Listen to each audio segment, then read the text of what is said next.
Ұр тоқпақ. Бұрынғы өткен заманда бір шал мен кемпір болыпты. Шал мен кемпір малдары жоқ, кедей болғандықтан тұзақ құрып күнін көреді екен.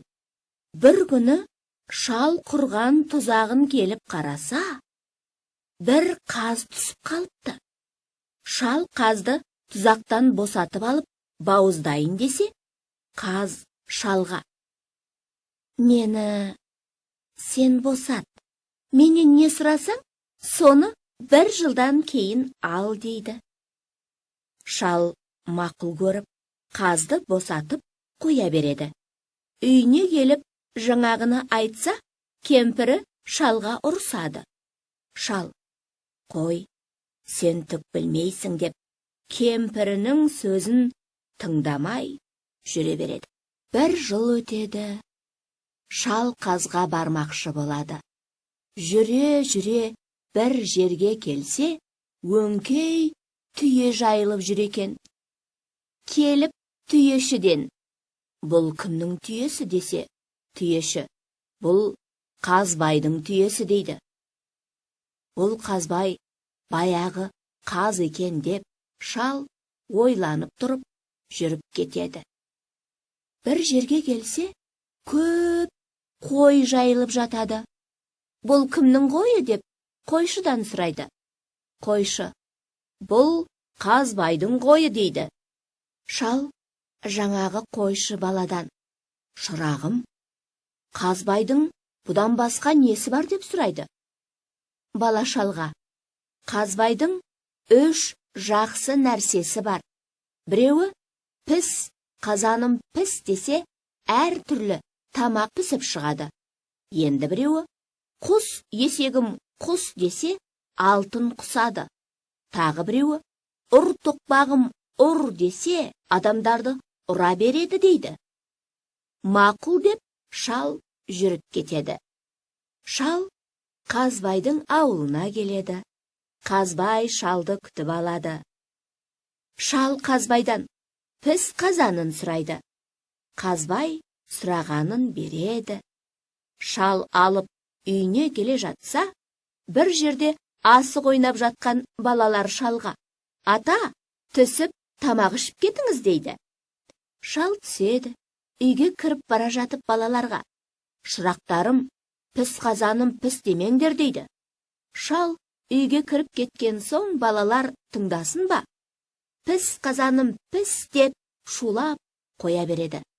Сөйткенде әр түрлі тамақ пісіп даяр болады.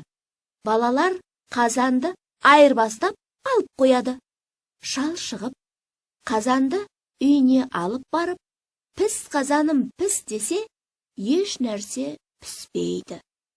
Шал қазанды алып, Қазбайдың үйіне қайта келеді. Қазбайға: «Бұдан еш нәрсе шықпады» дейді. Қазбай қазанды алып, «Піс қазаным піс» десе, еш нәрсе шықпайды. Қазбай қазанды алып, шалға есекті беріп жібереді. Шал есекті алып, үйіне қайтады. Жолда келе жатса, әлгі балалар шалға: «Ата, асқа түсіңіз» дейді. Шал асты тастағысы келмей, есектен түседі. Үйге кіріп бара жатып балаларға: «Шырақтарым, құс, есегім құс демеңдер» дейді. Шал үйге кіріп кеткен соң-ақ балалар «Құс, есегім құс» десе, есек алтын құсады. Балалар есекті басқа есекпен айырбастап, шалдың есегін жасырып қояды. Шал есекті жетектеп үйіне келеді. Кемпір: «Қазға барып алып келгенің осы ма?» дейді. Шал есекке: «Құс, есегім құс» десе, еш нәрсе құспайды. Шал есекті жетектеп Қазбайға тағы келеді. Есектен еш нәрсе шықпады дейді.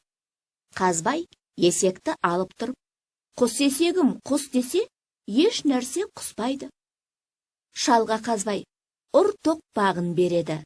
Шал ұр тоқпақты алып келе жатса, баяғы жерде тағы да балалар жүр екен. Балалар шалға: «Ата, асқа түсіңіз дейді. Шал үйге кіріп бара жатып, шырақтарым, ұр тоқпағым, ұр демеңдер дейді. Шал үйге кіріп кеткен соң, дәндеген балалар, ұр тоқпағым, ұр дейді.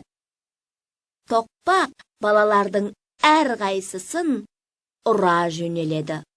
Ұрып жүр. Балалар тоқпаққа жалынады. Ойбай, піс қазаныңды, құс есегіңді берейік, дегендерін шал шығып келе жатып естіп қояды.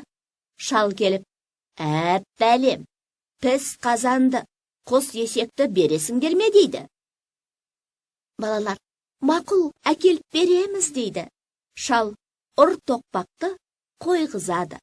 Балалар піс қазанды, құс есекті әкеліп береді.